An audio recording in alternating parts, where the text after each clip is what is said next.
Hey everybody, it's Tom Foster on the World of Marketing, and today look at this, I got a great group of people here today.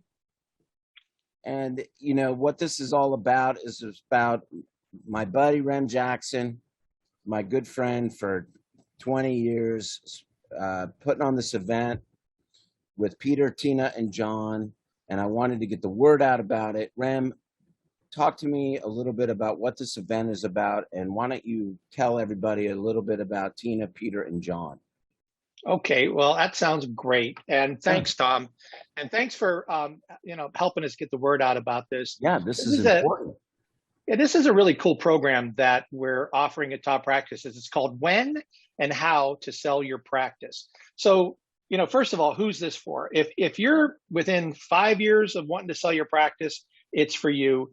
If you're within 15 or even 20 years of wanting to sell your practice, it's for you, because this is happening. Peter just sold his practice. There's a whole list. It's very true. There's a lot going on right now, and there's an enormous amount of questions. Private equity is moving through podiatry, but most practices aren't even going to get invited to that party.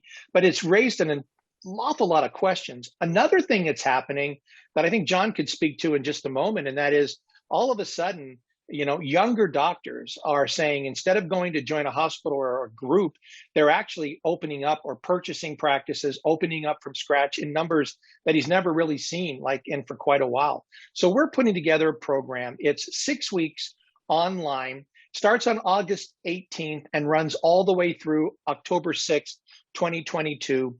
Each one of those are live with all of the presenters, and they're recorded. And they'll be recorded so you can have them. You can download them and have them actually in perpetuity. And you don't have to be live on them, but it's highly recommended that you are. And then we did one other thing. We added a bonus face-to-face, day-long meeting in Denver, Colorado on September 16th at the Grand Hyatt Hotel. Now, this is a bonus session. Peter will be there, Tina will be there, John and I will be there. Roll up our sleeves. It's a chance to be in the room with this entire group who knows how to help you sell your practice and get every single question answered. It's kind of unprecedented. Do you have to attend the in-person meeting? No, it's a bonus, but it's also a rare opportunity. Yeah, for sure. A rare opportunity. So that's what we're doing, Tom. And it's because when Peter talks to doctors, certainly John talks to doctors, Tina and I, there's a whole group, and it's large, that are saying, listen, how do I prepare myself so that this asset, this one of the number one assets that I have, is going to be worth something whenever I'm ready to begin my exit plan, whenever that is in the future. So, and you asked me, Tina Del Buono is our director of in our Virtual Practice Management Institute, our practice management programs. I mean, Tina works with practices all over the country, just helping them get good. She works with the doctors and their staffs. Peter is coaching people all over the country, to rave reviews, also one of the principals in the Virtual Practice Management Institute. And we've been working together now at Top Practices for a very long time. And John Leardi is the best healthcare attorney in the United States. And that's my opinion, but it's also a fact. And the fact that he has agreed to not only work with us on this workshop, but keynote the Top Practices Summit and be with us all day at the Doctor Workshop on Sunday is, in my opinion, a coup for Top Practices. John, it's great to have you on the team, and thanks for joining us. Of course, Rem. Thank you so much for having me. All right. Yeah. So Tina, what are people going to get out of this event? Talk to us a little bit about that. Well, hopefully, they're going to attend. And actually, Rem made a point. Attending live really does make a difference. We've done many of these different types of groups, and the people who attend live get to ask questions. They get to talk with the other people who are there to spur on ideas. But what they're going to find out is what ways can I sell my practice?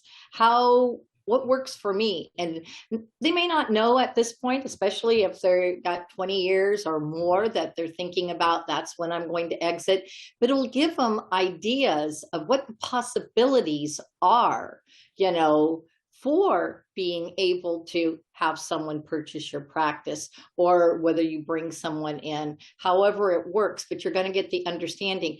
And then you're going to get the understanding of what it's going to take to make that practice viable, where somebody goes, that's a practice worth buying. Right. And of course, our man himself, Peter Wishnie, Dr. Peter Wishnie, the Godfather, my good friend, who just recently sold his practice.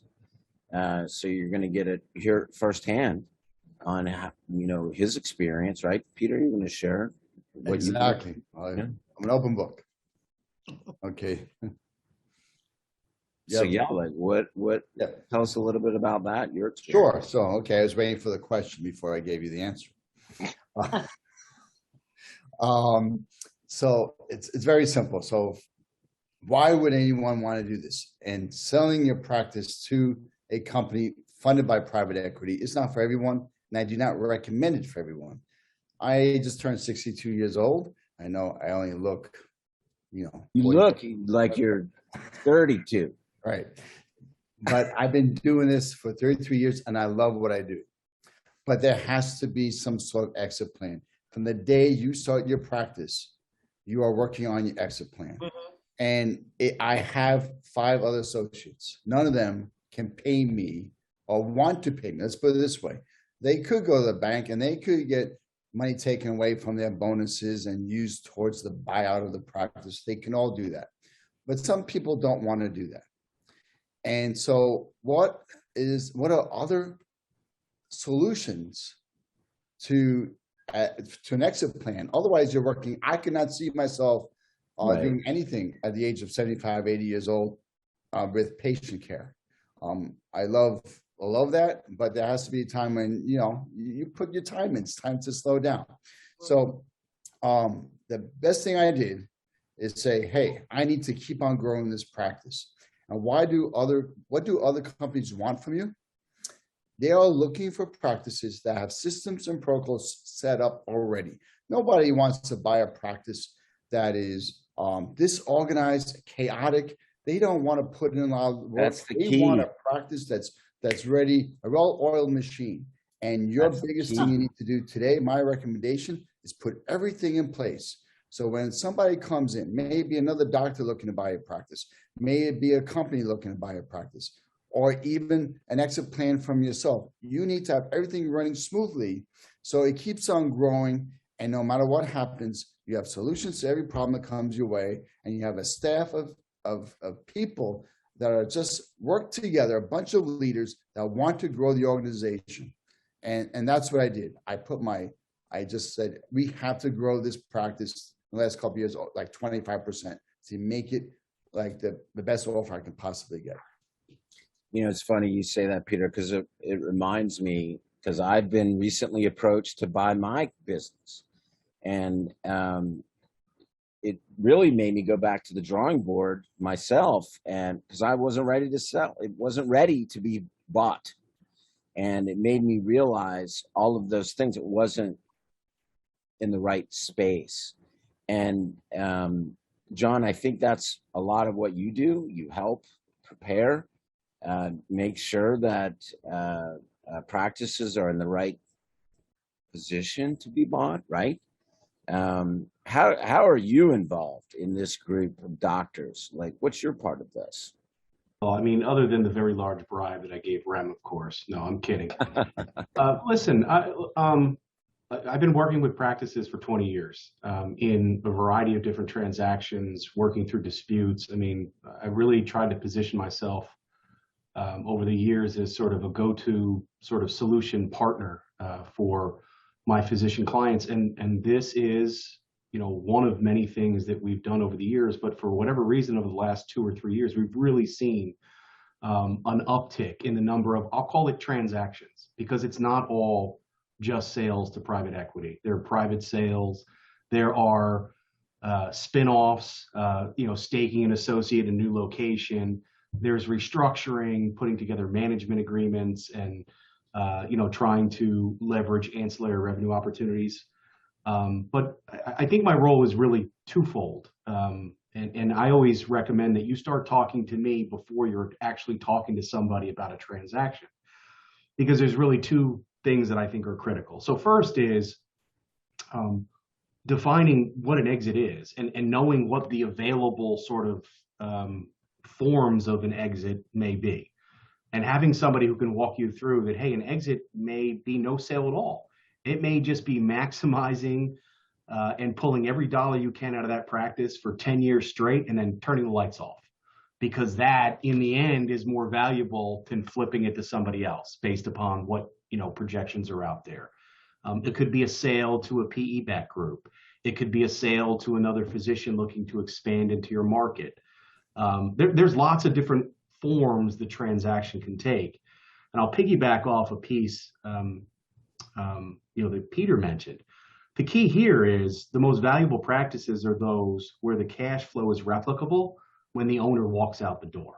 Mm-hmm. That's the key. That's what everybody wants. It's what a PE firm wants. It wants a private buyer wants. It's what an associate wants, right? They want to know they'll be able to do what you do. So the first piece is being able to prep you for understanding what your options are and helping you put your practice in a position where all those options are on the table, when they may or may not, present themselves. And then isn't that critical then that you have the right systems in place? Mm-hmm. To put, that's it. I mean, like, you want somebody to be able to walk in and take the practice and get the same amount of volume and the same amount of new patients in the door without a hitch. Well, critical. Yeah, Tom. And if your exit is that you want to not only divest from the practice, but you also don't want to be a 70-hour-a-week employee for the next 10 years, right? It's critical, because if you are the straw that stirs the drink and nobody can figure out how to do it without you, then after you sell, they're going to slap an employment agreement and handcuff on you, and you're just going to be somebody's employee, because it's the only way that works financially for that buyer. So yes, systems are absolutely critical. And the better your system, the more negotiating power that you have over your own sale of your own practice. I mean, that's really it. The more control that you have. Yes, the more that you can show that it is process that generates that cash flow as opposed to any one individual, right, you're certainly going to have a much easier time justifying or pushing back on a valuation you're not pleased with. And you guys can, like, everybody's got their own world, everybody's got their own challenges, their own situations. Peter, you had your own goals and desires when you were selling, that are unique to you, and everybody's got their own way. And I'm sure that you guys are going to be able to pilot somebody through these decisions. Somebody just joined us, Jessica, who worked with Peter Wishnie for years and years and years and helped him build his practice. I asked Jessica to join us today. Jessica, thanks so much for joining the podcast. All right, thanks for having me. Jessica was instrumental in helping Peter create the systems that helped him grow his practice so that he was able to sell it. And, that's what I keep saying is it's very important that you have these systems in place and you learn how to do this. And so this event, guys, kicks off August 18th. Yep. Yeah, it starts August 18th. And I want to let everybody know that, by the way, Jessica is Top Practices Marketer of the Century. She's the only, there's only one. And I have to live another century for it to happen. So odds are she's going to be the only one. But you can come to the Top Practices website, just www.toppractices.com. Scroll down, you'll see how and when to sell your practice. And you can get all the information there, including every one of the topics that are in the 6 modules that we're going to be doing. These are Thursday nights, by the way. And again, we'll be live on those. And information about the in-person bonus day in Denver, which is a bonus. It's not a requirement. You'll get absolutely everything you need out of this course to know how, when, and what you have to do to sell your practice in the way that you want for the maximum amount that you should appropriately get. We'll take care of all of that. And all of that's on the Top Practices website. So make sure you register as quickly as you can, because it starts on August 18th and we're running all the way through October 6th. There'll be 6 sessions that are going to cover, all of the things that we've talked about: valuing the practice, defending that value, purchase agreements, how to set it up. And one of the things John's particularly talented at is creative solutions, because there's always something, isn't there, John? There's always like, well, yeah, but there's this wrinkle, and there are solutions to almost all of them. Would you agree with that, John? I would. No transaction is identical to another. There's usually 4 or 5 different separate mini transactions that sort of culminate into one. And being able to understand, for example, the different values we assign to each, right? So these aren't as simple as just putting a number on the practice, right? It's usually not as simple as somebody just writing you a check. There'll be some cash. There'll be maybe equity in a holding company. There'll be an employment agreement. There'll be constraints on time. So, working through the complexity of all that and getting creative about not even just how to structure a deal, but even to get it across the finish line. Because as Dr. Wishnie can attest, diligence is not for the faint of heart. And when it's a PE-backed buyer, you've never seen so many lawyers in a single transaction. I mean, it is over-lawyered to the gills. And so things come up. You have to get creative. You have to broker, compromise. And the key here is you just have to be flexible, right? If you want to get it done, you got to be creative and flexible. Thanks, John. Tom, thanks for having us on. This is great. Yeah, no, thank you guys so much for doing this for everybody and putting this thing on. Okay, so what's the best way for somebody to register? Rem, say it again. Just come to the website, toppractices.com. Scroll down, you'll see the workshop. Click on it, and you can sign up there. And it's just a couple of weeks away, so do it now, August 18th, guys.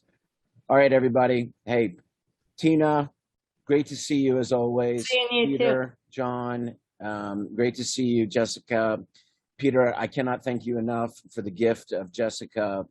She is fantastic, and I adore her, and I adore you, and I appreciate you. Rem, always great to see you and talk to you.